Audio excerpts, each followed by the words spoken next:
Morning guys, just so in case you see the videos and or screenshots and you see the data levels being populated by the Fib tool and you're wondering how to do that, it's really simple. You're going to come to the right click Fibo properties, and then on the Fibo levels you're going to just change the levels because they'll be your standard fibs. We're going to just use equal spacing, so 0, 0.5, 1, 1.5. They need to be equally spaced logically, and then the description is whatever you want to call it.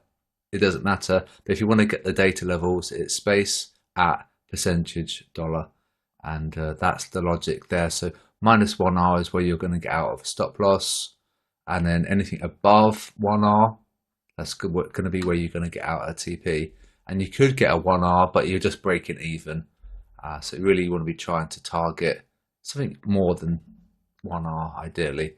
And so there's a separate video about how to use the Fib tool with the stop loss cluster, which could be incorporated in this video. But basically you're just going to place an entry at the stop loss cluster, and then you want to avoid any large nodes. So this would be a viable setup using the Fib tool and the SLCs. But the only trouble is it's a wide stop, and I don't really like that wide stop, to be fair, because we've got ECB.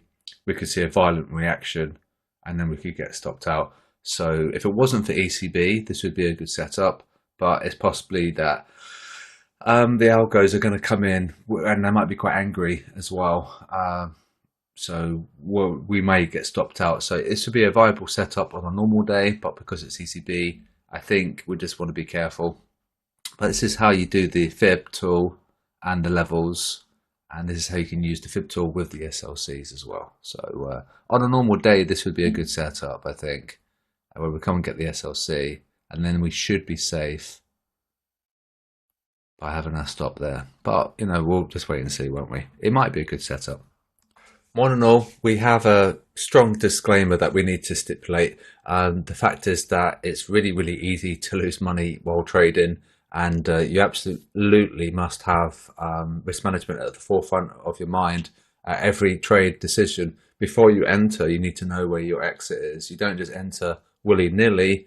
You need to stipulate your stop loss, and you need to know about your sizing as well. All this information is in the Discord as well, and it's also on YouTube.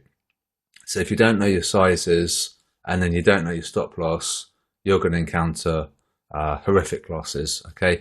And also it's highly risky, and the stuff that I put out on a daily basis, it's for your own information. It's not to be traded on its own. You need to be used with a trading system and with a risk management at the forefront of that system at all times. You can't trade without the risk management, because you will blow your money. And I dare say, if you're watching this video, you would have lost a lot of money, and you've blown maybe an account or even several.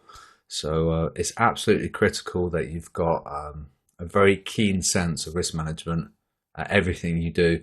It's like crossing a busy street. You wouldn't cross the road without looking left and right. You'd wait for the traffic light, and then it would go from red, amber, green, and then once it went to green, you'd still be careful. Okay, so just a quick video there, and be really careful. It's a highly volatile market.